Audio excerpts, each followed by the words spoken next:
قتل کی یہ بہیمانہ واردات آج رات 11 بجے کے قریب ہوئی۔ نامعلوم قاتل دیوار پھاند کر اندر داخل ہوئے۔ تنویر محمود کے بیڈ روم تک پہنچنے سے پہلے انہوں نے ایک ملازم کے سر پر بندوق سے ضربیں لگائیں اور اسے بے ہوش کر دیا۔ بعد ازاں وہ ایک جالی کاٹ کر کمرے میں گھس گئے۔ یہاں تک پڑھتے پڑھتے اخبار میرے ہاتھ سے چھوٹ گیا۔ آنکھوں کے سامنے رنگین دائرے سے ناچے اور مجھے لگا کہ میں سر تھام کر کرسی پر گر رہی ہوں۔ دوبارہ حواس بحال ہوئے تو کوئی میرے منہ پر پانی کے چھینٹے دے رہا تھا۔ ایک دوسرے ہمدرد نے میرے سر کو عقب سے سہارا دے رکھا تھا۔ یہ ہمارے پڑوسی تھے۔ میاں بیوی نے مجھے برآمدے میں گرتے دیکھ لیا تھا اور دیوار سے سیڑھی لگا کر پاس آ گئے تھے۔ پڑوسن نے مجھے ہوش میں آتے دیکھا تو ہکلا کر بولی، نسرین، نسرین، کیا ہوا تھا؟ بھائی جان کہاں ہیں؟ اس کا اشارہ سلیم کی طرف تھا۔ میری نگاہیں قریب گرے ہوئے اخبار پر پڑیں۔ پلک جھپکتے میں سب کچھ یاد آ گیا۔ اپنے چہیتے بھائی کا چہرہ میری نگاہوں میں گھوما اور میں چیخ مار کر اٹھ بیٹھی۔ پڑوسن خوفزدہ ہو کر مجھے دیکھنے لگی۔ میری دہشت سے پھٹی ہوئی آنکھیں ایک بار پھر اخبار پر مرکوز ہو گئیں۔ جہاں تک میں نے پڑھا تھا وہاں سے آگے پڑھنے لگی۔ لکھا تھا کہ قاتلوں نے پہلے میاں بیوی کو ہلاک کیا، اس کے بعد دونوں بچوں کو بھی ذبح کر دیا۔ تنویر محمود، مسز تنویر محمود اور بچی شمین موقع پر ہی ہلاک ہو گئے، جبکہ 4 سالہ ٹیپو کو شدید زخمی حالت میں اسپتال پہنچایا گیا ہے۔ قاتل جب فرار ہو رہے تھے، 7 والی کوٹھی کے مسلح چوکیدار نے انہیں دیکھ لیا۔ بڑی جرأت کا مظاہرہ کرتے ہوئے اس نے انہیں للکارا، مگر وہ فرار ہونے میں کامیاب ہو گئے۔ چوکیدار کا کہنا ہے کہ مجرموں میں سے 2 افراد نے چہرے کو رنگدار پگڑی سے ڈھانپ رکھا تھا اور وہ سب کے سب دیہاتی نظر آتے تھے۔ چوکیدار کے اس بیان کے بعد بعض لوگ اس گھناؤنی واردات کی کڑیاں جرنلسٹ فرخندہ اور اس کے منگیتر کے قتل سے ملا رہے ہیں۔ یاد رہے کہ اس واردات میں بھی دیہاتی لباس والے افراد نے حصہ لیا تھا۔ خبر مکمل کرنے کے بعد میری وحشت زدہ نگاہیں ایک بار پھر بھائی اور بھابھی کی مسکراتی تصویر پر جم گئیں۔ کیا یہ دونوں چہرے اب اس دنیا میں نہیں تھے؟ یہ جھوٹ ہے، یہ جھوٹ ہے، میں نے ہی جانی کیفیت میں چلاتے ہوئے اخبار کے پرزے کٹ ڈالے اور ایک بار پھر نڈال ہو کر گر گئی۔ اس کے بعد کیا ہوا مجھے ٹھیک طرح یاد نہیں۔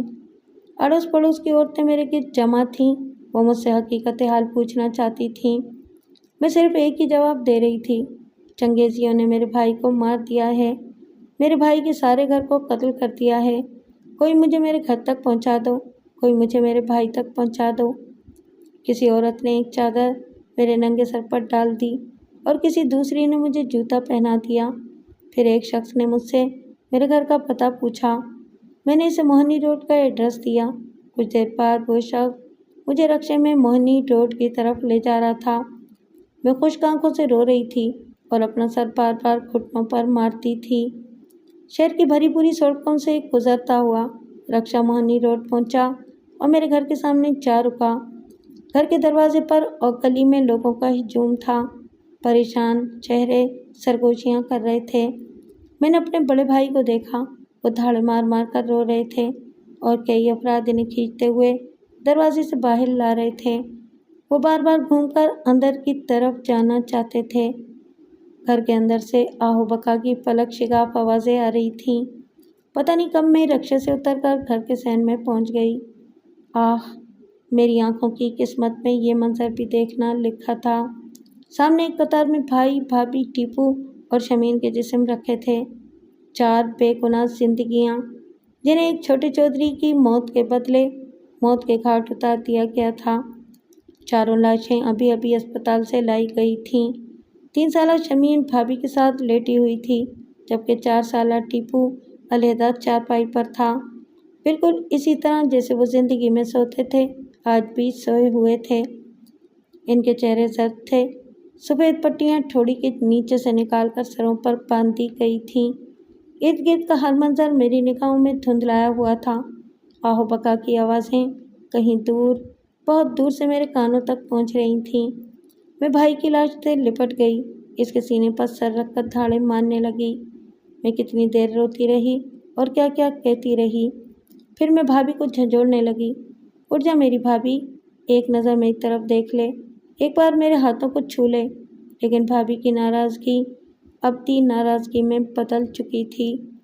میں نے دیکھا بھابھی کی گردن پر خون آلود پٹیاں تھیں، وہ نازک گردن گولیوں سے چھلنی ہو چکی تھی۔ پھر میں شمین کے رخساروں پر بوسے دینے لگی۔